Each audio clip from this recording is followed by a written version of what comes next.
Assalamualaikum warahmatullahi wabarakatuh. Halo semuanya. Perkenalkan, nama saya Rika Gustina dari kelompok 7. Di sini saya akan mempresentasikan mata kuliah Sistem Informasi Manajemen dengan judul materi Dimensi Sistem Informasi dan Aset Komplementer Sistem.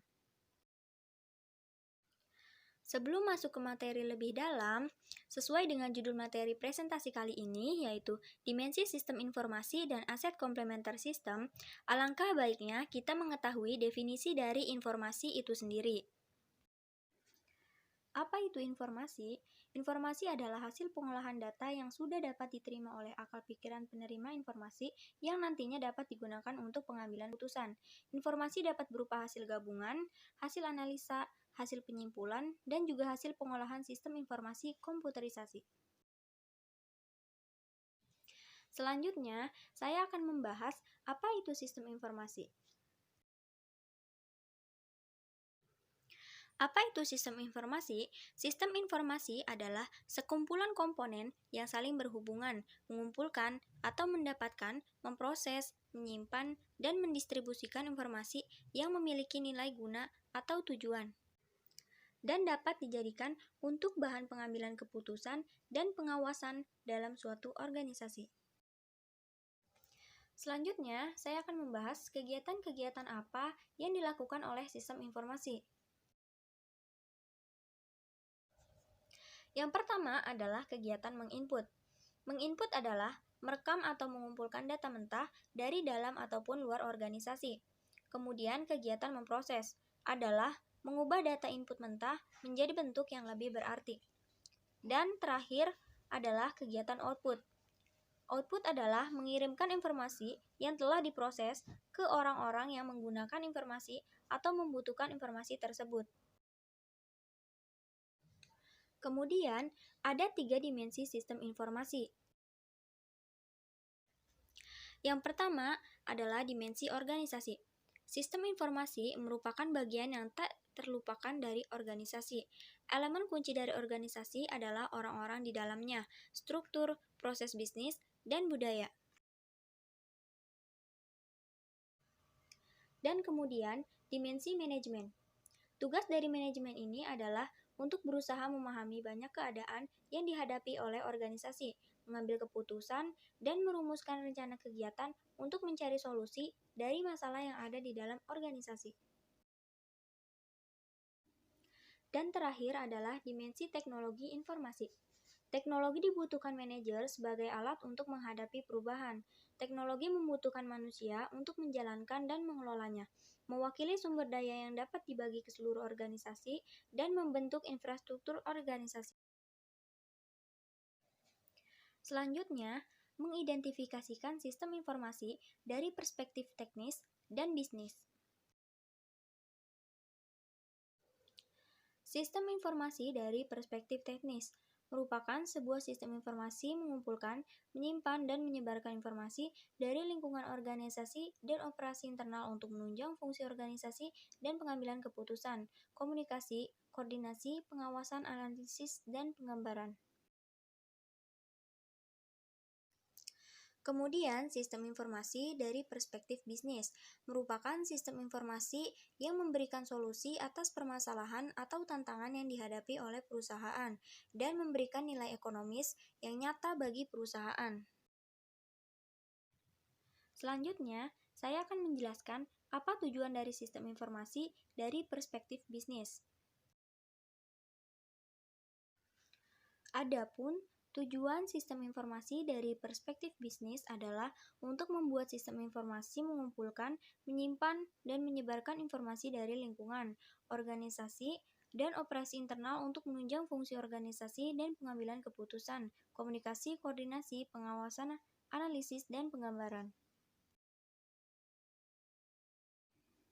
Lalu, mengapa sistem informasi sangat penting bagi bisnis saat ini? Alasan yang pertama adalah untuk menghindari kesalahan pada proses perhitungan. Kemudian, akurat. Keakuratan sangat dibutuhkan untuk manajer dalam pengambilan keputusan. Kemudian aktual, terbaru, dan terpercaya. Selanjutnya, hemat waktu tidak membutuhkan waktu yang lama dan menghemat biaya, tidak membutuhkan biaya untuk memperoleh data. Dan terakhir adalah menghindari resiko kebocoran data. Kemudian, saya akan menjelaskan apa yang dimaksud dengan aset komplementer.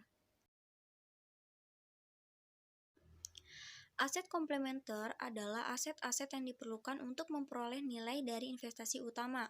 Untuk memperoleh nilai yang berarti dari sistem informasi, organisasi harus mendukung investasi teknologi mereka dengan investasi komplementer yang tepat dalam organisasi dan manajemen. Dan aset komplementer ini meliputi model dan proses bisnis yang baru, budaya organisasi dan perilaku manajemen yang mendukung, standar teknologi yang tepat, regulasi, dan hukum. Investasi teknologi informasi yang baru tidak mungkin menghasilkan pengembalian yang tinggi bila perilaku bisnis tidak melakukan perubahan manajerial dan organisasional yang tepat untuk mendukung teknologi tersebut. Kemudian, saya akan membahas aset-aset yang diperlukan untuk memperoleh nilai dari investasi utama. Yang pertama adalah aset sosial, infrastruktur internet dan telekomunikasi, program pelatihan pemberdaya TI untuk meningkatkan kemampuan tenaga kerja dalam menggunakan komputer, hukum dan peraturan untuk menciptakan pasar yang adil dan stabil. Kemudian, yang kedua adalah aset manajemen. Dukungan yang kuat dari manajemen senior atau manajemen puncak untuk investasi dan perubahan teknologi, insentif atas inovasi manajemen, kerja tim dan lingkungan yang kolaboratif, program pelatihan untuk memperbaiki kemampuan pengambilan keputusan manajemen. Dan terakhir adalah aset organisasi. Budaya organisasi yang mendukung terwujudnya efisiensi dan efektivitas, modal bisnis yang sesuai, proses bisnis yang efisien, tim pengembang sistem informasi yang kuat, pendistribusian hak pengambilan keputusan, dan wewenang. Dan selanjutnya, saya akan membahas peran aset-aset komplementer, modal manajemen, dan organisasi. Peran aset-aset komplementer, modal manajemen, dan organisasi adalah sistem informasi yang merupakan bagian dari urutan kegiatan penambahan nilai untuk mendapatkan, mengubah, dan mendistribusikan informasi dengan tujuan meningkatkan proses keputusan yang akhirnya meningkatkan profitabilitas perusahaan. Lalu, mengapa aset komplementer begitu penting untuk menjamin sistem informasi yang diterapkan menghasilkan nilai yang nyata bagi perusahaan? Yaitu untuk memperoleh nilai yang berarti dari sistem informasi. Organisasi harus mendukung investasi teknologi mereka dengan investasi komplementer yang tepat dalam organisasi dan manajemen. Aset komplementer ini meliputi model dan proses bisnis yang baru, budaya organisasi dan perilaku manajemen yang mendukung standar teknologi yang tepat, regulasi dan hukum. Jadi, kita telah ada pada akhir presentasi kali ini. Selanjutnya, kesimpulan pada presentasi kali ini yaitu sistem informasi adalah sekumpulan komponen yang saling berhubungan, mengumpulkan atau mendapatkan, memproses, menyimpan, dan mendistribusikan informasi yang memiliki nilai guna dan tujuan. Kemudian, sistem informasi memiliki 3 dimensi. Dimensi yang pertama adalah dimensi organisasi, kemudian dimensi manajemen, dan terakhir adalah dimensi teknologi informasi. Dan aset komplementer adalah aset-aset yang diperlukan untuk memperoleh nilai dari investasi utama. Untuk memperoleh nilai yang berarti dari sistem informasi, organisasi harus mendukung investasi teknologi mereka dengan investasi komplementer yang tepat dalam organisasi dan manajemen. Terima kasih kepada teman-teman semua yang telah menyimak dan menonton video presentasi saya kali ini. Mohon maaf apabila banyak kekurangan pada video presentasi saya. Billahi taufik wal hidayah. Wassalamualaikum warahmatullahi wabarakatuh. Sampai jumpa.